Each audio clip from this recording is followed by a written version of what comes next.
नाशिकमध्ये महिलेवर अत्याचार प्रकरणी अशोक खरातला अटक। सुषमा अंधारेंकडून आरोपीचे फोटो ट्विट करत महिला आयोगाच्या अध्यक्षा रुपाली चाकणकरांवर निशाणा।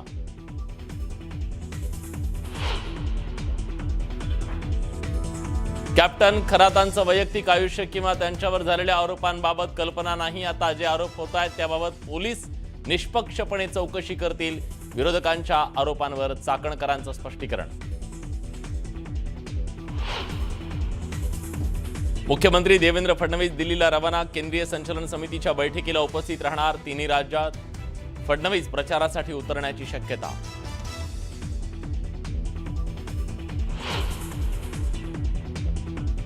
उत्तराखंडप्रमाणे महाराष्ट्रात समान नागरिक कायदा लागू करा। भाजप आमदार परिणय फुकेंची विधान परिषदेत मागणी। बारामती विधानसभा निवडणूक बिनविरोध होण्याची शक्यता कमी। सुप्रिया सुळेंची सुनेत्र पवारांच्या विरोधात उमेदवार न देण्याची भूमिका आम्हाला मान्य नाही। राष्ट्रवादी लढणार नसेल तर आम्ही विचार करू। वडेट्टीवारांचं सूचक विधान।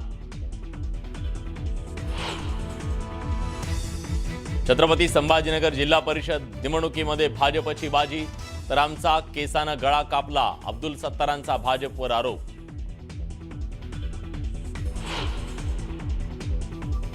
महसूल खात्यात अधिकाऱ्यांकडून इतिहासातील सर्वात मोठा महसूल घोटाळा। महसूल मंत्र्यांची विधान परिषदेत कबुली। शेतकऱ्यांची फसवणूक करणाऱ्या अधिकाऱ्यांवर निलंबनाची कारवाई करण्याचं आश्वासन। आसावरी जगदाळेंना वर्ग 2 ची नोकरी। प्रशासकीय अधिकारी म्हणून आसावरींना महापालिकेत नोकरी। मुख्यमंत्र्यांच्या आदेशानुसार पुणे मनपा आयुक्तांनी दिलं नियुक्तीपत्र।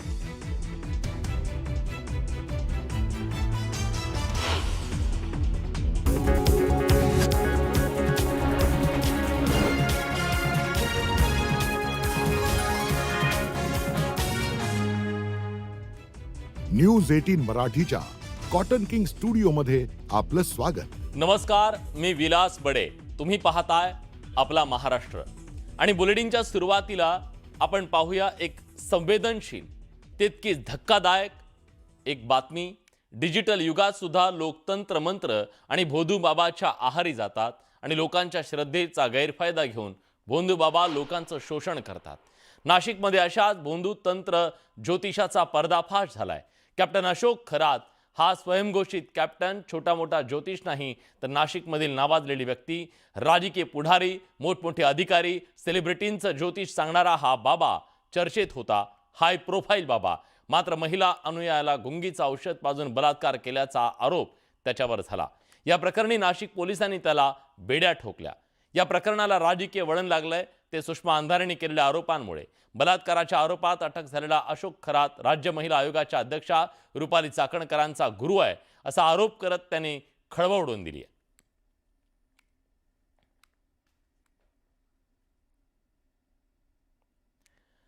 दरम्यान या स्वयंघोषित कॅप्टनच्या क्राईम कुंडलीवरती आपण एक नजर टाकूया। हा कसा भोंदूगिरी करत होता। महिलेला गुंगीचं औषध देऊन त्यांच्यावरती अत्याचार करायचा, बलात्कार करायचा हा भोंदू। ह्याचा चेहरा जरा नीट बघा। पीडितेच्या आरोपाच्या नंतर अशोक खरातला पोलिसांनी बेड्या ठोकल्यात। हा तो चेहरा आहे ज्याने अनेक लोकांच्या विश्वासाचा विश्वासघात केलाय। नाशिकच्या कॅनडा कॉर्नर मधल्या ऑफिसवर जेव्हा पोलिसांनी छापा टाकला, त्या छाप्यामध्ये काय सापडलं? त्या छाप्यामध्ये सापडले अनेक व्हिडिओ आणि केवळ तो अत्याचार करायचा नाही, तर त्यात हे व्हिडिओ तो रेकॉर्ड करायचा। नाशिकच्या पोलिसांच्या हाती हे सगळे व्हिडिओ आता महत्त्वाचे पुरावे लागलेले आहेत। आणि या व्हिडिओमध्ये काय, एक पेन ड्राईव्ह, आणि त्या पेन ड्राईव्हमध्ये हे सगळे व्हिडिओ, त्यात अत्याचाराचे सगळे व्हिडिओ त्यांनी रेकॉर्ड केलेत। ह्याची विकृती बघा। हा लोकांचे भविष्य सांगतो असं सांगून गुंगीचं औषध देऊन महिलांवर अत्याचार करायचा। पुन्हा कदाचित त्यांना ब्लॅकमेल करत असावा। आतापर्यंत एकूण 58 असे बिभत्स व्हिडिओ समोर आलेले आहेत आणि या व्हिडिओमध्ये स्पष्ट दिसतंय की तो महिलांवरती कशा प्रकारे अत्याचार करायचा। 58 महिला, 58 पीडिता आणि महाराष्ट्रातलं हादरवून टाकणारं हे एक वास्तव।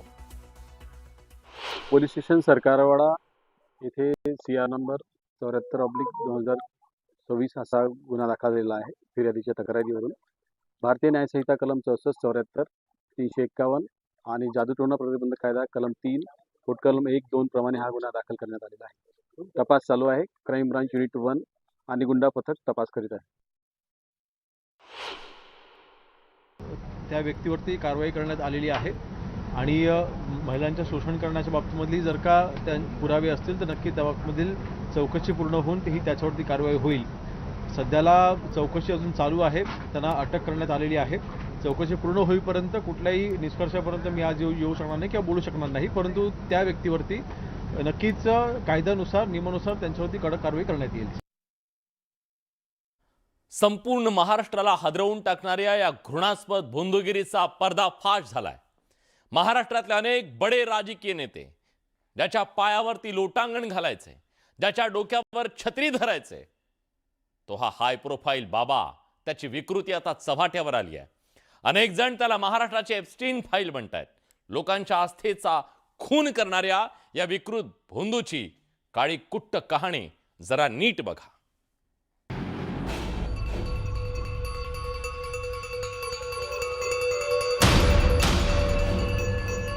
महाराष्ट्रातला हाय प्रोफाईल बाबा गजाड भविष्य सांगण्याच्या बहाण्यानं महिलांवर अत्याचार. महिलेच्या तक्रारीनंतर नराधमाला बेड्या. अनेक नेते सेलिब्रिटी कॅप्टन खरातच्या पायावर.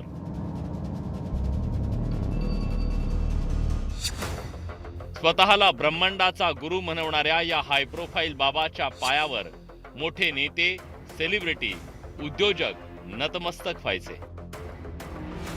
त्याच्या पुढे हात जोडायचे, त्याचे पाय धुवायचे. पण ज्यांनी विश्वासानं आपला हात त्याच्या हातात दिला त्या या बहिणींच्या अब्रूवर अशोक खरात या नराधमानं हात टाकलाय.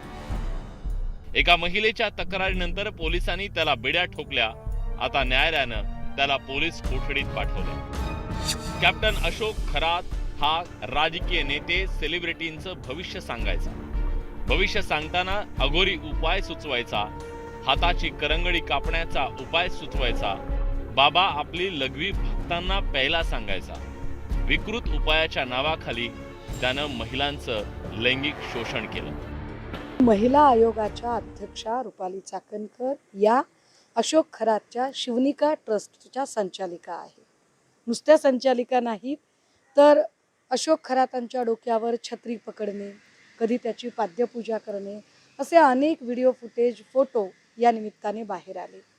ज्या महिला आयोगाकडून महिलांचं सबलीकरण, समुपदेशन आणि समावेशन करणं अपेक्षित आहे, त्या महिला आयोगानेच जर महिलांचं शोषण करणाऱ्या व्यक्तीची पाद्यपूजा करत तर महिलेवर अत्याचार करणाऱ्या अशोक खरातला अटक करण्यात आली आहे. असं असलं तरी या भोंदू बाबाचा एक धक्कादायक व्हिडिओ समोर आलाय. त्याच्या ऑफिसमधला हा व्हिडिओ. यात हा बाबा एका महिलेला पाठमोरी उभी करून त्याच्यात तो लघुशंका करतोय. ज्योतिष सांगण्याच्या नावावर बाबाकडून हे विकृत कृत्य करण्यात आलंय. धक्कादायक व्हिडिओवरून या भोंदूचे विकृत कारनामे आता चव्हाट्यावर आलेले आहेत.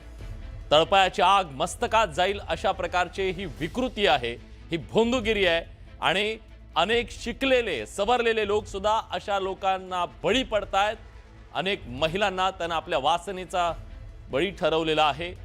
अतिशय धक्कादायक अशा प्रकारचं हे कृत्य म्हणावं लागेल. किळसवाणं, घृणास्पद हे कृत्य आहे आणि लोकांच्या श्रद्धेचा बाजार याने मांडला. लोकांच्या श्रद्धेचा विश्वासघात यानं केलेला आहे. अनेकांना आपल्या वासनेचा बळी ठरवलेला आहे आणि आता या महिलांना न्याय हवाय.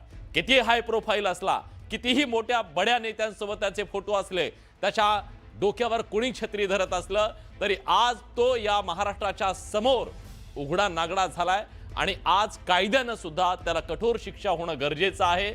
महाराष्ट्रात जिथं धर्माच्या नावावर अशा प्रकारचं हे किळसवाणं कृत्य केलं जातं, लोकांच्या श्रद्धेला, लोकांच्या विश्वासाला तडा जाईल अशा प्रकारचं काम करणारे हे लोक धर्माच्या लपता कामा नयेत आणि हे गुन्हेगार आहेत समाजाचे.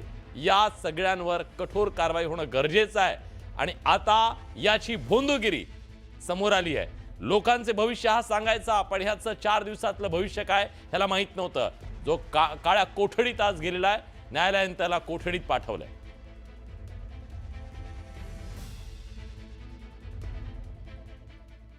आणि याच मुद्द्यावरती आज आपण करणार आहोत बडे मुद्देमध्ये चर्चा. रात्री 8 वाजता पाहायला विसरू नका. वळूया पुढच्या बातमीकडे. संगमनेरमध्ये एका शाळकरी मुलीवर ऍसिडचा हल्ला करण्यात आला. घटनेच्या विरोधात सर्वसामान्य संगमनेरकर रस्त्यावर उतरले, संताप व्यक्त केला. या घटनेतल्या आरोपीला लवकरात लवकर अटक करा आणि कठोर शिक्षा करा, ज्यानं त्या पीडितेला जाळण्याचा प्रयत्न केला, तिचा चेहरा विद्रूप करण्याचा प्रयत्न केला. या घटनेचे पडसाद विधिमंडळाच्या अधिवेशनात सुद्धा उमटले. संगमनेरमध्ये चिमुकलीवर ऍसिड हल्ला. फरार आरोपीचा शोध सुरू. घटनेच्या निषेधार्थ रास्ता रोको आंदोलन.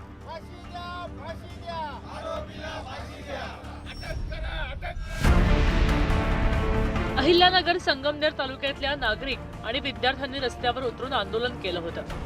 एका चिमुकलीला न्याय देण्यासाठी आणि तिच्यावरच्या हल्ल्याचा निषेध करण्यासाठी हे लोक रस्त्यावर आले होते.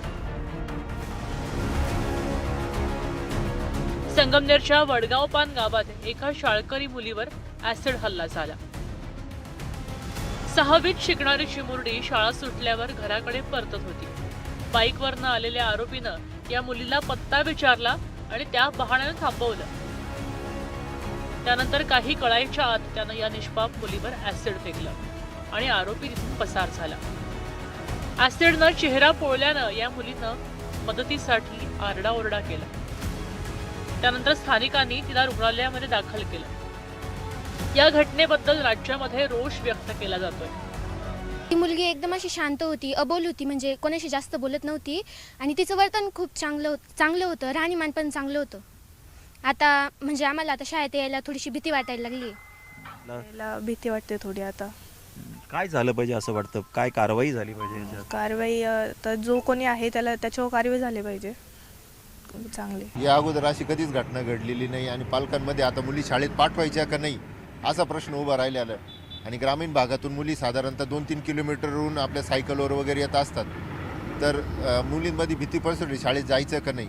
प्रशासनाला विनंती आहे, आपण बेटी बचाओ बेटी पढाओ हा जो कार्यक्रम महाराष्ट्रामध्ये आणि देशात घेतलेला आहे, अशी धास्ती निर्माण झालेली आहे की मुलींना शाळेत पाठवावं किंवा नाही. हा पंचक्रोशीमधील ग्रामीण भाग आहे. या परिसरातील सर्व मुली आपल्या पायी, कोणी सायकलवर 2 किंवा 4 किलोमीटरवरून येतात. त्या मुलींची खऱ्या अर्थाने या ठिकाणी सुरक्षितता धोक्यात आलेली आहे असं आम्हाला ग्रामस्थांना वाटतं. पीडित मुलीची परिस्थिती अतिशय हलाखीची आहे. वडिलांचं निधन झालेलं आहे, आई गरीब आहे, मुलगी मामाकडे राहून शिक्षण घेते.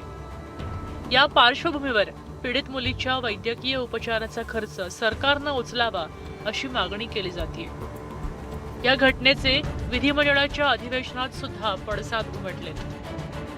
तिच्यावर जो औषधोपचार जो खर्च होणार आहे, प्लॅस्टिक सर्जरी करावी लागेल, काय काय उपाययोजना कराव्या लागतील. नुसतं त्या अहिल्यानगरच्याच एका खाजगी हॉस्पिटलमध्येच ते उपचार होईल असं नाही. तिला मुंबईमधल्या मोठ्या हॉस्पिटलमध्ये आणून त्या मुलीचा संपूर्ण उपचार करून घेण्याची जबाबदारी शासनाने घेतली पाहिजे. आता त्यामध्ये त्या बाजूला कुठे CCTV नाही, काही नाही. त्यामुळं मी कालच त्या संदर्भात आम्ही सातत्यानं त्याची माहिती घेतोय. बहुतांशी तो मुलगा त्या गावातच असला पाहिजे, वडगावपानचा राहणारा, असं साधारण एक संशय व्यक्त करण्यात आलेला आहे. गावकऱ्यांची त्यासाठी आता आपण नाही, ते आता प्रवरा मेडिकल ट्रस्टमध्ये त्यांना मेडिकल कॉलेजला ॲडमिट केलेलं आहे. चेहरा त्याचा विद्रूप झालेला आहे. तो 100% खर्च आपण त्या मुलीचा आपण मोफत करण्यात निर्णय घेतलेला. या ऍसिड हल्ल्याच्या घटनेमुळे राज्यातल्या महिला आणि मुलींच्या सुरक्षेचा प्रश्न पुन्हा ऐरणीवर आलाय. महिला आणि मुलींच्या सुरक्षिततेचे कायदे कडक करायची मागणी केली जाते. शाळेच्या परिसरामध्ये म्हणजे मला खरंच सरकारला विनंती करायची आहे की त्यांनी मुलींच्या सुरक्षेसाठी काय त्यांना फंड वाढवता येईल त्यांनी तो वाढवला पाहिजे. शाळेच्या ठिकाणी हायवेवरती चौकांमध्ये CCTV कॅमेराज जे आहे ते लागलेच पाहिजे. आणि खरंच म्हणजे मुलींची सुरक्षा जेव्हा आपण म्हणतो तेव्हा अशा विकृत पुरुषांची किंवा मनुष्यांची जी मानसिकता आहे ना ती तपासून बघितली पाहिजे. आपण म्हणतो की करणारा हा लहान असेल मोठा असेल, पण मी तर म्हणते लहान ह्या प्रवृत्तीनं एवढ्या लहान वयात जर अशा दुर्बुद्धी सुचताय तर कुठेतरी यांना सुद्धा आळा घालणं तितकंच महत्त्वाचं आहे. जर वेळोवेळी अशा विकृतींना शिक्षा झाली, कठोर शिक्षा झाली, तर पुन्हा अशा विकृती की यांचं बघून आपण बघतो या सोशल मीडियामार्फत भरपूर काही पसरलं जाते, तर यांच्यामार्फत हे परत घडणार नाही, परत ह्या दुसऱ्या विकृती डोकं काढणार नाही. त्यासाठी यांना वेळोवेळी शिक्षा होणं तितकंच गरजेचं आहे. मुलींवर ऍसिड हल्ले रोखण्यासाठी यापूर्वी सुद्धा सरकारकडनं उपाययोजना केल्या गेल्या आहेत. सर्रास होणाऱ्या ऍसिड विक्रीवर सरकारनं निर्बंध आणले होते, पण असं असताना सुद्धा आरोपीला हे ऍसिड कुठून आणि कसं मिळालं याचा शोध घेण्याची आवश्यकता आहे. Bureau report, news 18 Marathi, Sangamner. अभिनेत्री सारा अली खानचा केदारनाथ सिनेमा तुम्ही पाहिला असेल, पण त्याच केदारनाथचे दरवाजे आता तिच्यासाठी बंद होण्याची शक्यता आहे. कारण तिचा धर्म, मंदिर प्रशासनानं गैरहिंदूंसाठी नवीन नियम लागू केलाय. त्यामुळे साराला यंदा बाबा केदारनाथाचं दर्शन करता येणार की नाही याविषयी चर्चा रंगली.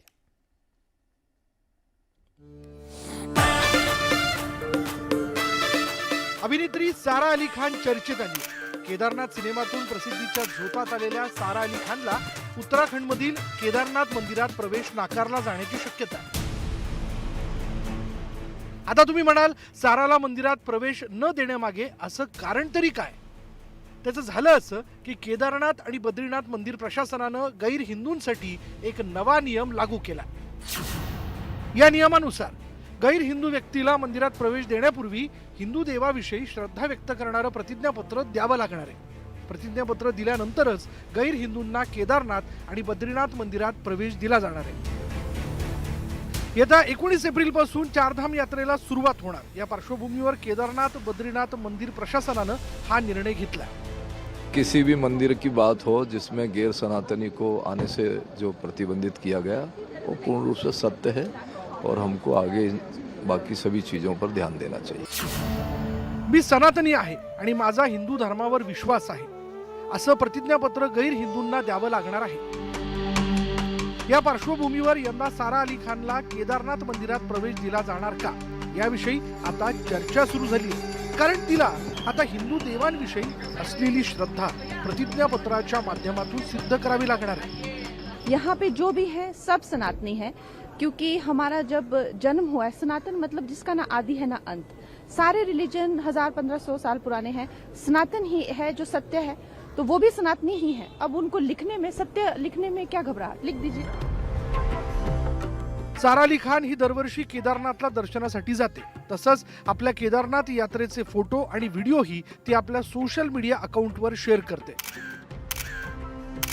यंदा मात्र तिच्या केदारनाथ दर्शनाविषयी प्रश्नचिन्ह निर्माण झालंय. Bureau report, news 18 Marathi. Chhatrapati Sambhajinagar जिल्हा परिषद निवडणुकीनंतर महायुतीत वादाची ठिणगी पडल्याचं चित्र आहे.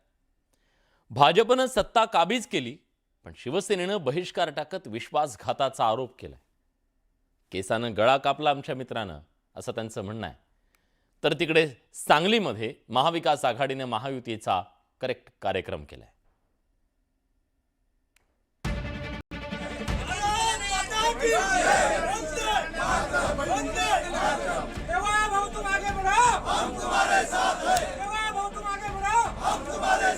छत्रपती संभाजीनगर जिल्हा परिषदेत भाजपनं एकहाती सत्ता मिळवली.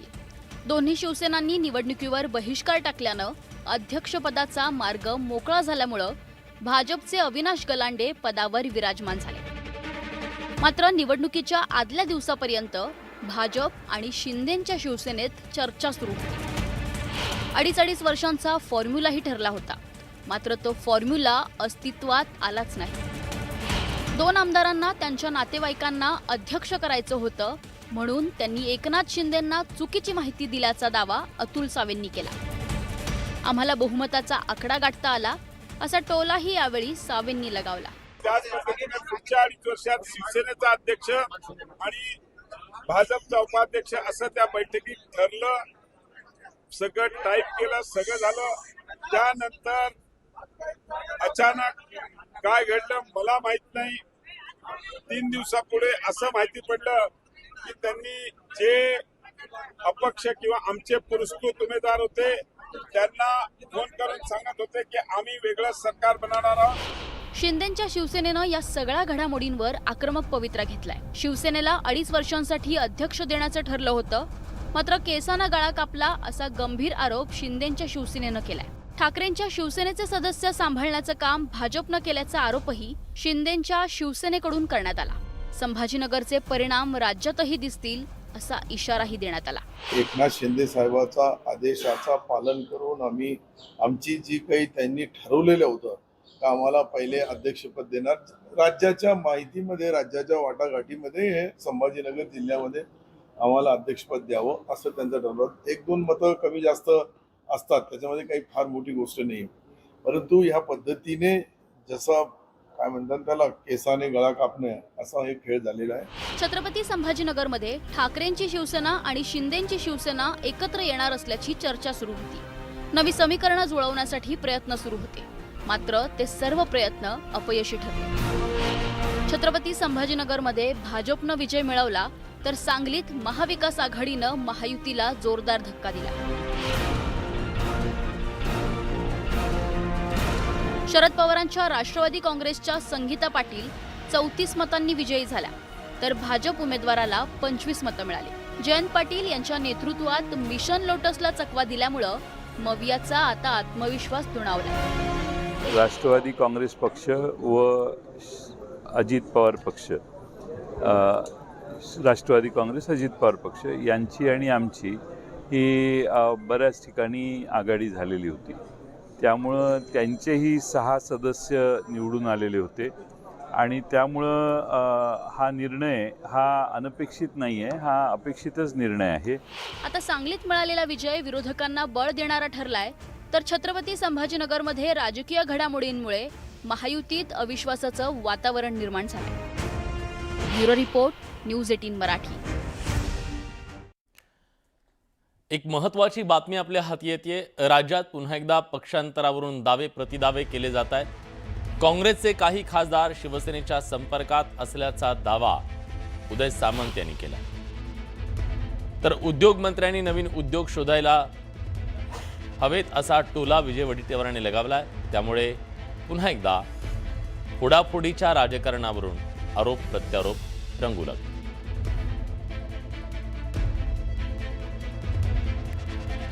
मी ज्या कामाला गेलो होतो तिथं कुठं टायगर ऑपरेशन चालू आहे किंवा कोण म्हणलं मी पिंजरा घेऊन गेलो, असं काही मी घेऊन गेलो नव्हतो. मी आमच्या डिपार्टमेंटच्या संदर्भात आणि आमच्या संघटनात्मक बाबीच्या संदर्भामध्ये जी बैठक लावलेली होती त्या संदर्भात मी गेलेलो होतो. त्याच्यामुळे टायगर ऑपरेशन कुठं चालू आहे, कसं चालू आहे याची सध्या तरी मला काही कल्पना नाही. मला ठाकरेंच्या किंवा युबीटीच्या शिवसेनेच्या खासदारांबद्दल मला माहीत नाही, पण काँग्रेसचे अनेक लोक आमच्या संपर्कामध्ये आहेत खासदार. त्याच्याबद्दल असं म्हणजे काय लपून ठेवण्यामध्ये काय अर्थ नाही. परंतु साहेबांचा जो दौरा होता दिल्लीचा हा 100% खासदार मोदयांना भेटण्यासाठी होता. ते आमचे उद्योगमंत्री आहेत, त्यांचे उद्योग तसे सुरू राहिले पाहिजेत. ओरिजिनल उद्योग बंद झाले आहेत आणि ओरिजिनल उद्योगामध्ये आता काही त्यांना रस राहिला नाही, कारण त्यांचं उद्योग खातं चालत नाही, ते चालवण्यासाठी सक्षम नाहीत, कारण त्यांच्याकडे तसे अधिकारच ठेवले गेले नाहीत. त्या खात्यामध्ये सर्व अधिकारी वापरत आहेत असं माझ्याकडे माहिती आहे. त्यामुळे नवीन उद्योग त्यांनी शोधला असेल तर काम तरी डोक्याला मेंदूला काम पाहिजे. त्यामुळे त्यांनी तो काम शोधलं असावं आणि त्या शोधातून त्यांना काहीतरी गवसलं असावं असं ते मला वाटतं. मनसेचा गुढीपाडवा मेळावा दादरमधल्या छत्रपती शिवाजी महाराज पार्क मैदानात उद्या पार पडणार आहे. मेळाव्याची तयारी करण्यात आली आहे, स्टेज बांधून पूर्ण झालंय.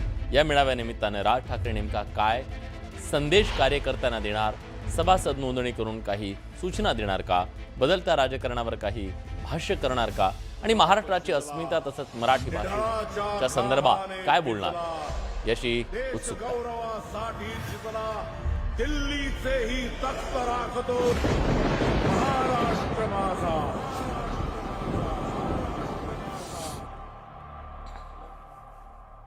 दारिद्र्याच्या उन्हात शिजला, निढळाच्या घामाने भिजला, देश गौरवासाठी झिजला, दिल्लीचेही तख्त राखतो. अमेरिका इराण युद्धाच्या पहिल्या काही तासातच इराणच्या नेतृत्वाची अख्खी फळी अमेरिका आणि इस्रायलनं संपवली. तरी इराण प्रतिकार करत होता. आता इराणला आणखी एक मोठा धक्का बसलाय. इराणचा आणखी एक बडा नेता इस्रायलनं ठार केला. त्यामुळे इराणसमोर नेतृत्व आणि देश वाचवणं एक मोठं आव्हान बनलंय.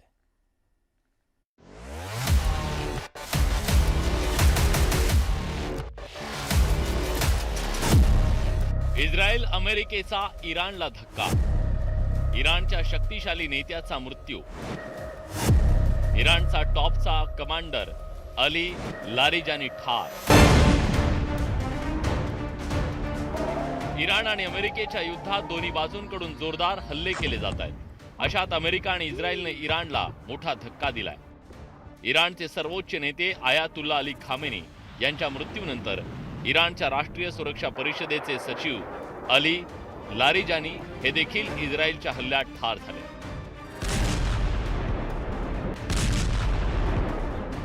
लारिजानी हे आपल्या मुलीला भेटण्यासाठी परिदास भागात गेले होते, तेव्हा इस्रायलनं मिसाईल हल्ला केला. त्यावेळी त्यांचा मुलगा आणि बॉडीगार्ड सोबत होते. इस्रायलने केलेल्या या हल्ल्यात ही इमारत उद्ध्वस्त झाली. इस्रायलच्या हल्ल्यात अली लारिजानी यांच्या सोबत त्यांचा मुलगा मोर्तजा लारिजानी, त्यांचे डेप्युटी अली रेजा बायात आणि अनेक बॉडीगार्ड्स मारले गेले.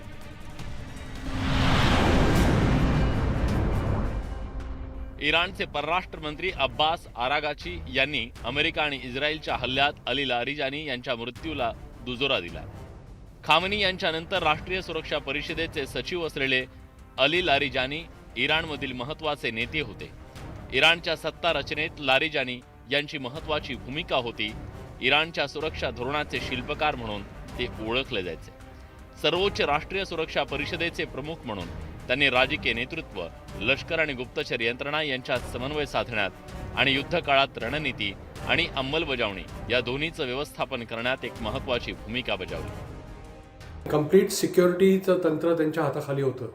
असं म्हटलं जातं आहे की आयातुल्ला खोमेनीच्या नंतर नंबर 2 लेवलला अली लारिजानी होते. त्याच्यामुळे ह्यांना संपवण्यात आल्यानंतर इस्रायल आणि अमेरिकेसाठी हे एक खूप मोठं अचीवमेंट आहे. आणि आपण पाहू की ज्या प्रकारे लारिजानींचा कंट्रोल आणि त्यांचा रुतबा होता इराणवरती आणि त्यांच्या सिक्युरिटीवरती, ही एक खूप मोठी हानी आहे. अमेरिका आणि इस्रायलच्या हल्ल्यात अली खामेनी मारले गेल्यानंतर इराणमधील राजवट कोसळेल असा अमेरिकेचा कयास होता. मात्र सर्वोच्च नेत्याच्या मृत्यूनंतरही इराणकडून तीव्र प्रतिकार करण्यात आला. त्यामुळे अमेरिकेचे आडाखे फोल ठरले. खामेनींच्या हत्येनंतर देशात नवी नेतृत्व परिषद तातडीने स्थापन करण्यात आली आणि सर्वोच्च राष्ट्रीय सुरक्षा परिषदेसारख्या संस्थांकडे सत्ता वेगानं हस्तांतरित करण्यात आली. त्यामुळे खामेनींच्या मृत्यूच्या धक्क्यानंतरही इराणच्या लष्करी कारवायात खंड पडला नाही. आजही इराणकडून जोरदार प्रतिकार सुरू आहे.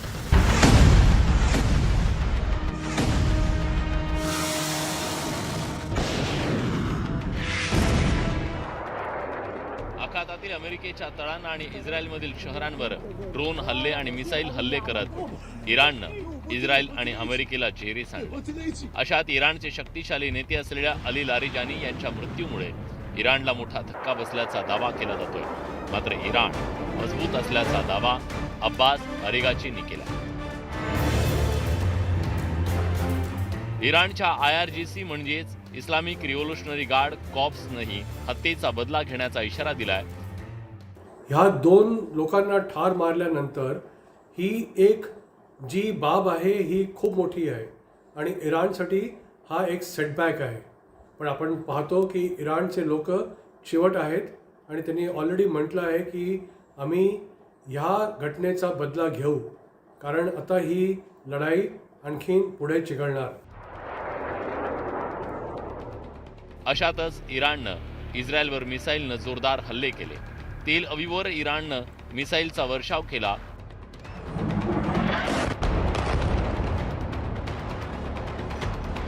खामेनींच्या नंतर लारिजानींच्या मृत्यूने इराणला मोठा धक्का बसलाय. कारण देशाच्या प्रतिकाराचा केंद्रबिंदू ते होते. युद्धकाळात प्रतिकात्मक नेतृत्वापेक्षा निर्णय क्षमता अधिक महत्त्वाची असते आणि म्हणूनच लारिजानींची भूमिका अधिक महत्त्वाची होती. आता त्यांच्या हत्येनंतर युद्धाची गणित बदलतात का, याकडे जगाचं लक्ष असणार. Bureau report, news 18 Marathi. जळगावच्या जामनेर तालुक्यातल्या वाकोद इथं खाजगी बसनं बैलगाडीला उडवल्याची घटना सीसीटीव्हीत कैद झाली आहे. जळगाव छत्रपती संभाजीनगर महामार्गावर पुण्याला जाणाऱ्या खाजगी बसनं बैलगाडीला जोरदार धडक दिली. या अपघातात बैलगाडीचा चक्काचूर झाला. सुदैवानं शेतकरी बचावले. या अपघातानंतर महामार्गावर वाकोद गावाजवळ गतिरोधक बसवण्याची मागणी ग्रामस्थांकडून सातत्याने केली जाते. त्यासाठी आंदोलनसुद्धा करण्यात आलं.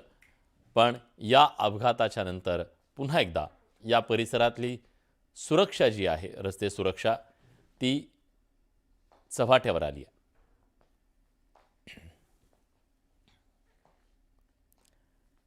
या सगळ्या घडामोडींसोबत या बुलेटिनमध्ये आपण इथेच थांबतोय. पण बातम्यांचा हा सिलसिला असा सुरू राहणार आहे. माझ्या सहकारी फराज. धन्यवाद विलास. आपला महाराष्ट्र या बुलेटिनमध्ये पुढच्या अर्ध्या तासात आज दिवसभरातल्या सर्व बातम्यांचा वेगवान आढावा घेणार आहोत. मात्र त्याआधी एक नजर टाकूयात इतरही महत्त्वाच्या बातम्यांवर. भोंदूबाबा कॅप्टन उर्फ अशोक खरातच्या धक्कादायक कृत्याचा व्हिडिओ समोर. ज्योतिष सांगण्याच्या बहाण्यानं खरातकडून महिलेसोबत विकृत कृत्य. नाशिकमध्ये महिलेवर अत्याचार प्रकरणी अशोक खरातला अटक. तर सुषमा अंधारेंकडून आरोपीचे फोटो ट्विट करत महिला आयोगाच्या अध्यक्षा रुपाली चाकणकरांवर निशाणा. कॅप्टन खरातांचं वैयक्तिक आयुष्य किंवा त्यांच्यावर झालेल्या आरोपांबाबत कल्पना नाही.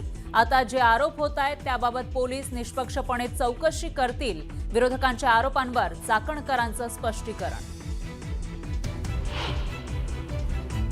उत्तराखंडप्रमाणे महाराष्ट्रामध्ये समान नागरी कायदा लागू करा. भाजप आमदार परिणय फुकेंची विधान परिषदेत मागणी.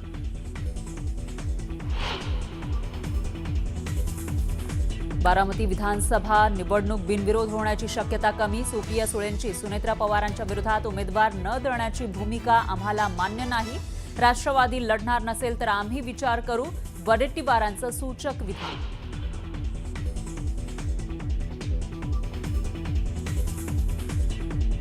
छत्रपती संभाजीनगर जिल्हा परिषद निवडणुकीमध्ये भाजपची बाजी. तर आमचा केसानं गळा कापला. अब्दुल सत्तारांचा भाजपवर आरोप.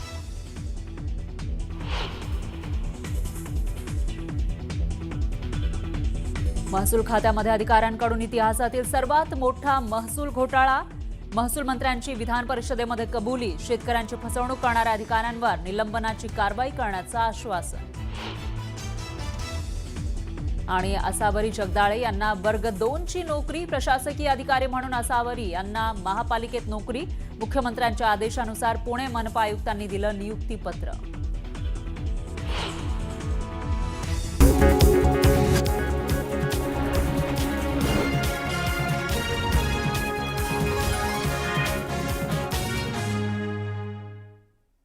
नमस्कार, मी फराह खान. तुम्ही बघताय महाराष्ट्राचा number 1 Marathi news channel news 18 Marathi, आवाज महाराष्ट्राचा. आणि बुलेटिनच्या सुरुवातीला एक ब्रेकिंग न्यूज आहे. अजित पवारांच्या मृत्यू प्रकरणात मुख्यमंत्री फडणवीस यांनी केंद्रीय गृहमंत्री अमित शहांना पत्र लिहिलंय. 6 मार्च 2026लाच हे पत्र पाठवण्यात आल्याची माहिती आहे. पत्रामध्ये रोहित पवार यांनी केलेल्या मागणीचा आणि त्यांनी जे पत्र लिहिलं होतं त्याचाही उल्लेख असल्याची माहिती आहे. महाराष्ट्र शासन या प्रकरणामध्ये सगळ्या प्रकारचं सहकार्य करेल असंही या पत्रात नमूद करण्यात आलं आहे. रोहित पवार सातत्यानं अजित पवारांच्या अपघाता प्रकरणावरून वेगवेगळे सवाल उपस्थित करताना दिसत आहेत. एवढंच नाही तर त्यांनी एक पत्र सुद्धा सरकारला लिहिलं होतं आणि त्याचा उल्लेख करत राज्याचे मुख्यमंत्री फडणवीस यांनी देशाच्या गृहमंत्रालयाला एक पत्र लिहिलेलं आहे आणि त्यामध्ये राज्य सरकार सर्व प्रकारचं सहकार्य यामध्ये करेल या चौकशीमध्ये असंही सांगण्यात आलंय. अजित पवारांचा अपघातामध्ये मृत्यू झालेला होता आणि त्यानंतर संशयाचं वादळ घोंगावताना पाहायला मिळतंय. वेगवेगळ्या शंका उपस्थित केल्या जात आहेत. त्याचबरोबर रोहित पवारांनी सुद्धा आतापर्यंत अनेक वेळा पत्रकार परिषद घेऊन वेगवेगळे प्रश्न उपस्थित केलेले आहेत आणि ज्या पद्धतीनं हा तपास सुरू आहे त्याच्यामध्ये पारदर्शकता असायला पाहिजे. जी प्रश्न महाराष्ट्राच्या जनतेला पडलेले आहेत त्याची उत्तरं मिळायला हवी अशी मागणी सातत्यानं रोहित पवारांकडून केली जाते. जय पवारांकडून सुद्धा या प्रकरणामध्ये काही शंका उपस्थित करण्यात आल्या होत्या. त्याचबरोबर अजित पवारांच्या राष्ट्रवादीमधील नेते अमोल मिटकरी सुद्धा काही शंका उपस्थित करताना दिसत आहेत आणि या पार्श्वभूमीवर आता राज्य सरकारचे मुख्यमंत्री यांनी एक पत्र लिहिल्याची माहिती समोर आलेली आहे. दरम्यान या विषयातील माहितीसाठी आपले प्रतिनिधी प्रणाली कापसे आपल्या सोबत जोडल्या गेल्या आहेत. प्रणाली, काय सांगाल? पत्रामध्ये रोहित पवारांचे जे आरोप आहेत किंवा जे पत्र त्यांनी दिलं होतं याचाही उल्लेख असल्याचं कळत आहे. अगदी बरोबर आहे. आपण बघितलं होतं की सुनेत्रा पवार आणि त्याचबरोबर राष्ट्रवादी पक्षाचे प्रमुख नेते जे आहेत सुनील तटकरे असतील किंवा प्रफुल्ल पटेल यांनी एकत्रितरित्या मुख्यमंत्र्यांना पत्र दिलेलं होतं. त्या पत्रामध्ये त्यांनी जे प्रश्न उपस्थित केलेले होते ते प्रश्न मुख्यमंत्र्यांनी अमित शहा यांना पाठवलेल्या पत्रात जसेच तसे दिसून येतात. परंतु त्याचबरोबर आमदार रोहित पवार यांनी सुद्धा ज्या नियमानुसार प्रश्न उपस्थित केलेला आहे त्याचा उल्लेख सुद्धा या पत्रामध्ये करण्यात आलेला आहे. म्हणजे मुख्यमंत्री यांनी अमित शहा यांना पाठवलेल्या पत्रामध्ये दोन्ही राष्ट्रवादीच्या वतीनं एकूणच अजित पवार यांच्या अपघाती निधनाच्या संदर्भामध्ये जे काही वेगवेगळे प्रश्न उपस्थित केले जात आहेत, जे प्रश्न आमदार रोहित पवार यांनी मोठ्या प्रमाणावर लावून धरलेले आहेत ते प्रश्न आणि त्याचबरोबर स्वतः राष्ट्रवादी पक्षाला असलेले काही संशय याच्या संदर्भातला उल्लेख या पत्रामध्ये दिसून येतो आहे आणि थेट हे पत्र देशाचे गृहमंत्री अमित शहा यांना पाठवण्यात आलेलं आहे. मुख्यमंत्री यांनी स्वतः हे पत्र पाठवलेलं आहे. 6 मार्च तारीख याच्यावर दिसून येत आहे. ही 30 तारीख आहे ज्या दिवशी राष्ट्रवादी पक्षाच्या वतीनं स्वतः सुनेत्रा पवार यांनी मुख्यमंत्री यांची भेट घेऊन त्यांना पत्र दिलेलं होतं आणि या प्रकरणामध्ये केंद्रीय स्तरावरून सगळी चौकशी केली जावी अशी मागणी त्यांनी उपस्थित केलेली होती आणि त्याच दृष्टीनं त्याच दिवशी हे पत्र देवेंद्र फडणवीस यांच्या वतीनं केंद्रीय गृहमंत्री अमित शहा यांना पाठवण्यात आलेलं आहे. संपूर्ण चौकशी केली जावी अशी मागणी यात करताना राज्याकडनं जे काही सहकार्य अपेक्षित आहे ते सहकार्य केलं जाईल अशी. बरोबर आहे प्रणाली. त्याच्यामुळे आता पुढे नेमकं कशा पद्धतीनं तपास होतो आणि काय समोर येतं ते बघावं लागेल. धन्यवाद तुम्ही दिलेल्या या सविस्तर माहितीसाठी. आणखी एक मोठी बातमी आहे. महिलेवर अत्याचार करणाऱ्या अशोक खरातला अटकेनंतर आता रोहित पवारांनी सुद्धा एक्सवर पोस्ट केली आहे आणि रुपाली चाकणकरांवर निशाणा साधलाय. आपल्याला जेलची हवा खावी लागेल हे स्वतःचं भविष्य ज्या ज्योतिषाला कळलं नाही तो नाशिकचा तथाकथित राजकीय ज्योतिषी आणि बलात्काराच्या आरोपाखाली अटक असलेला आरोपी अशोक खरात. हे प्रकरण खूपच भयंकर दिसतंय. त्याच्या राजकीय क्लायंटची नावं पाहिली तर अजितदादांच्या पक्षाची पुरोगामी प्रतिमा दादांसोबतच गेल्याचं दिसतंय. कारण आता जे उरलं ते महाराष्ट्र उघड्या डोळ्यांनी बघतोय अशी पोस्ट रोहित पवारांनी केलेली आहे. राहिला प्रश्न इतर पक्षाच्या नेत्यांचा तर पुरोगामित्वाचा आणि त्यांचा कधी संबंधच नव्हता. पण आता बाहेर आलेले व्हिडिओ बघता त्या बलात्कारी भोंदू ज्योतिषानं या नेत्यांना कोणता मंत्र दिला असेल हे त्यांनाच माहीत असा खोचक टोला सुद्धा रोहित पवारांनी या पोस्टमधून लगावलाय.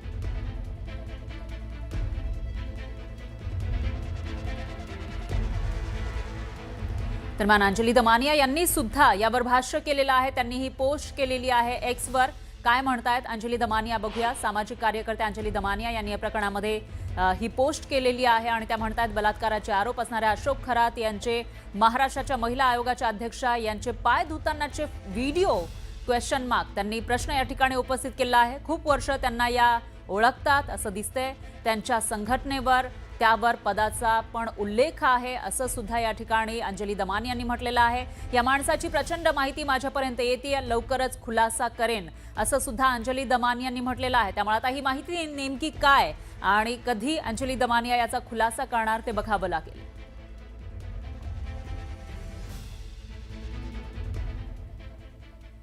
या बातमीची अपडेट आपण घेत राहूया. दरम्यान पाहूयात पुढची बातमी ती म्हणजे अवकाळी पावसाची. पुण्यात वादळी वाऱ्यासह मुसळधार पाऊस झाला आहे.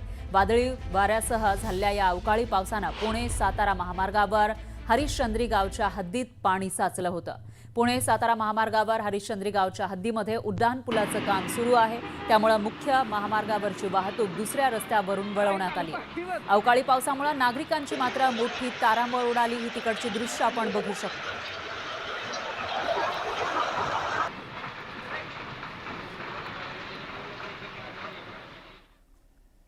दरम्यान बारामती तालुक्यामध्ये सुद्धा अवकाळी पावसानं हजेरी लावली आहे. बाबुर्डी शेरेवाडी गाव परिसरामध्ये अचानक गारपिटीसह पाऊस झाला.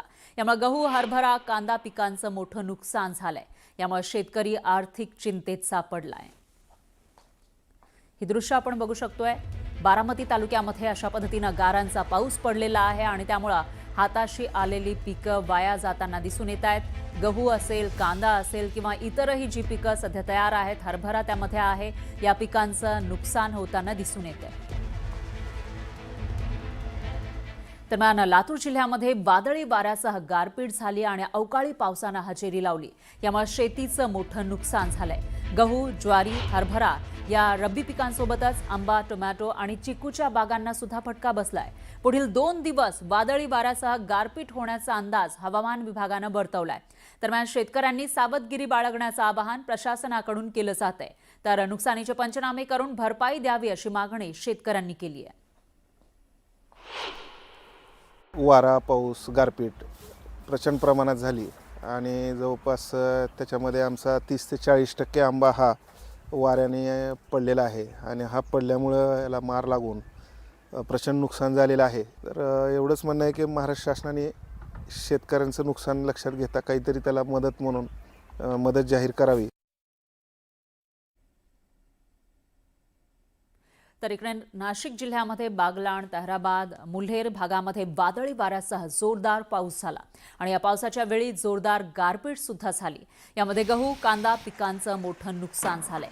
अचानक वादळी वारा सुटला आणि पाऊस सुरू झाल्यामुळं अनेक दुकानांचं सुद्धा नुकसान झालं आहे. काढणीला आलेला गहू आणि काढून ठेवलेल्या कांद्याचं मोठं नुकसान झालंय. वेळी अवेळी येणाऱ्या या आसमानी संकटामुळं शेतकरी मात्र हवालदिल झालाय.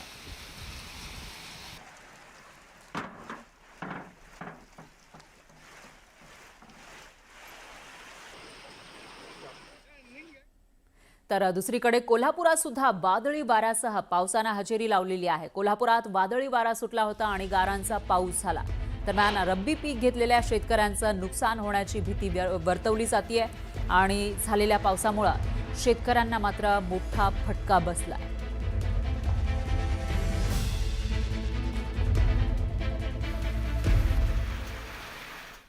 दरम्यान अहिल्यानगर जिल्ह्याच्या राहाता तालुक्यामध्ये सुद्धा वादळी वारा सुटलेला होता आणि जोरदार पावसानं हजेरी लावली. अचानक आलेल्या या पावसामुळे शेतकऱ्यांची चांगलीच धांदल उडाली. त्यामुळे काढणीसाठी तयार गहू पिकाला मोठा फटका बसण्याची शक्यता आहे. तर वादळी वाऱ्यामुळे उभ्या पिकांचं नुकसान झालंय. काढणीच्या तोंडावर आलेल्या या पावसामुळे शेतकऱ्यांवर दुहेरी संकट कोसळल्याचं दिसून येत आहे.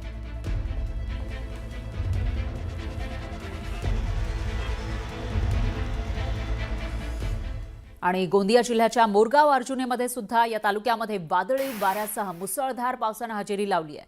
शिरोली महागाव परिसरामध्ये झालेल्या या मुसळधार पावसामुळे अनेक ठिकाणी गारपीट झाली. या पावसामुळे मका पिकाला फटका बसण्याची शक्यता आहे. धान पिकाला सुद्धा या पावसाचा मात्र फायदा होणार असल्याची माहिती आहे. अचानक आलेल्या या पावसामुळे वातावरणात गारवा निर्माण झालाय.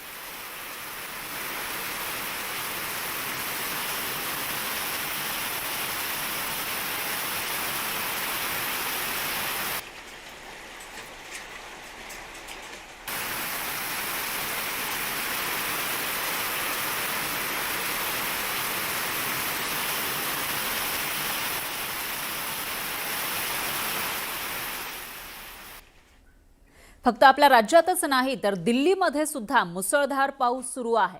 विविध भागामध्ये अचानक आलेल्या या पावसामुळे सर्वसामान्य दिल्लीकरांची चांगलीच तारांबळ उडाली. दरम्यान पाऊस सुरू असल्यामुळे वातावरणात गारवा निर्माण झालाय. त्यामुळे नागरिकांना काहीसा दिलासा मिळाल्याचं पाहायला मिळतंय उकाड्यापासून. पण राज्यामध्ये काही ठिकाणी गारपीट झाली आहे आणि मुसळधार पाऊस पडला. त्याच्यामुळे पिकांचं नुकसान होताना दिसतंय. तर तिकडे देशाची राजधानी दिल्लीमध्ये पाऊस पडलेला आहे आणि त्यानंतर लोकांना उकाड्यापासून थोडासा दिलासा मिळाला आहे.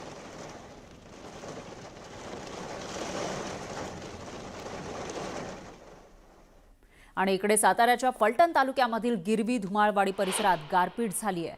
त्यामुळे फळबागांचं मोठं नुकसान झालं आहे.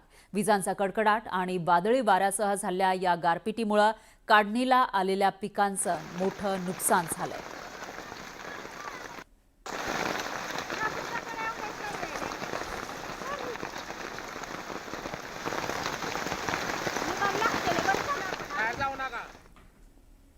यानंतर आपला महाराष्ट्रामध्ये घेऊयात आज दिवसभरातल्या बातम्यांचा वेगवान आढावा. राज्यसभेत निवृत्त खासदारांचा निरोप समारंभ पार पडला. दरम्यान संसदेमध्ये प्रत्येक खासदाराचं योगदान आहे आणि राजकारणामध्ये कधीही फुल स्टॉप नसतो असं वक्तव्य यावेळी पंतप्रधान मोदींनी केलं. पंतप्रधान मोदींनी राज्यसभेत निवृत्त होणाऱ्या 37 खासदारांसाठी निरोप समारंभाचं भाषण दिलं. यावेळी पंतप्रधान मोदींनी ज्येष्ठ नेते शरद पवार आणि देवगौडा मल्लिकार्जुन खरगेंचं कौतुक केलं. शरद पवार, देवगौडा, खरगेंनी आपल्या आयुष्यातील अर्ध्यापेक्षा जास्त काळ संसदीय कामकाजात घालवलाय. मी त्यांच्या योगदानाची प्रशंसा करतो. इतका मोठा कार्यकाळ लहान नसतो असं पंतप्रधान मोदी म्हणाले. शिवसेना ठाकरे पक्षाचे आमदार मिलिंद नार्वेकर यांनी विधान परिषदेमध्ये रोहित शेट्टींच्या रोहित शेट्टीच्या घरावरील हल्ल्याबाबत प्रश्न विचारला. सरकारनं दिलेल्या लेखी उत्तरावर आपण समाधानी आहोत. हा विषय वाढवत नसल्याचं मिलिंद नार्वेकर यांनी म्हटलं. यानंतर मुख्यमंत्री फडणवीसांनी बाक वाजवून त्यांच्या वक्तव्याचं स्वागत केलं. उत्तराखंडप्रमाणे महाराष्ट्रात समान नागरी कायदा लागू करा अशी मागणी भाजप आमदार परिणय फुकेंनी विधान परिषदेत केली. समान नागरी कायदा राज्यात असणं आवश्यक आहे असं आवाहन परिणय फुकेंनी केलं. प्लास्टिक फुलांवरील बंदीचा मुद्दा विधान परिषदेमध्ये उपस्थित करण्यात आला. या फुलांवर बंदी असली तरी ती सगळीकडे सर्रासपणे उपलब्ध असल्याचं भाजप आमदार प्रवीण दरेकर म्हणाले. या प्रकरणी किती जणांवर कारवाई करण्यात आली आहे असा सवाल दरेकरांनी विचारला. तर आतापर्यंत 3,390 आस्थापनांना दंड केल्याचं पर्यावरण मंत्री पंकजा मुंडेंनी सांगितलं. बारामती आणि राहुरी पोटनिवडणुकीमध्ये रासप उमेदवार देण्यास इच्छुक असल्याची माहिती समोर आली आहे. काँग्रेस आणि रासपच्या नेत्यांमध्ये एकत्रित चर्चा सुरू आहे. बारामती पोटनिवडणूक बिनविरोध होणार का यावर राजकीय वर्तुळात तर्कवितर्क लावले जात आहेत. बारामती विधानसभा निवडणूक बिनविरोध होण्याची शक्यता कमी आहे. सुनेत्रा पवारांच्या विरोधात उमेदवार न देण्याची सुप्रिया सुळेंची भूमिका आम्हाला मान्य नाही असं विजय वडेट्टीवार म्हणाले. राष्ट्रवादी लढणार नसेल तर आम्ही विचार करू असं सूचक विधान वडेट्टीवारांनी केलं. ठाणे पालिका हद्दीत दररोज 12 कोटींचे पाणी चोरी होत असल्याचा आरोप विरोधी पक्षनेते शानू पठाण यांनी केला. दरम्यान सर्व पुरावे आणि कागदपत्रे एकनाथ शिंदेंना देऊन कारवाईची मागणी करणार असल्याचं त्यांनी सांगितलंय. शरद पवार डिनर डिप्लोमसी करणार असल्याची माहिती आहे. सोमवारी संध्याकाळी महाविकास आघाडीच्या सर्व आमदारांना वायबी चव्हाण सेंटर इथं जेवणाचं निमंत्रण देण्यात आलं आहे. राज्यसभेची निवडणूक बिनविरोध करण्यात आल्यानं मब याचे आभार ते मानणार असल्याचं कळत आहे. सोबतच राज्यातील सध्याची जी स्थिती आहे त्याबाबत चर्चा केली जाणार असल्याचंही कळत आहे. ठाणे महानगरपालिकेत चिन्हाचं राजकारण पाहायला मिळतंय. शिवसेना भाजपमध्ये काही आलबेल नसल्याची चर्चा आहे. भाजप नगरसेवकांनी कमळ चिन्ह लावून हजेरी लावलेली आहे. तर शिवसेना नगरसेवकांचा चिन्ह लावण्यावर मात्र आक्षेप आहे. तर शिवसेना नगरसेवकांचीही धनुष्यबाण चिन्ह लावत हजेरी या ठिकाणी पाहायला मिळालेली आहे आणि त्यामुळं शिवसेना भाजपमध्ये काही आलबेल नसल्याची चर्चा रंगली आहे.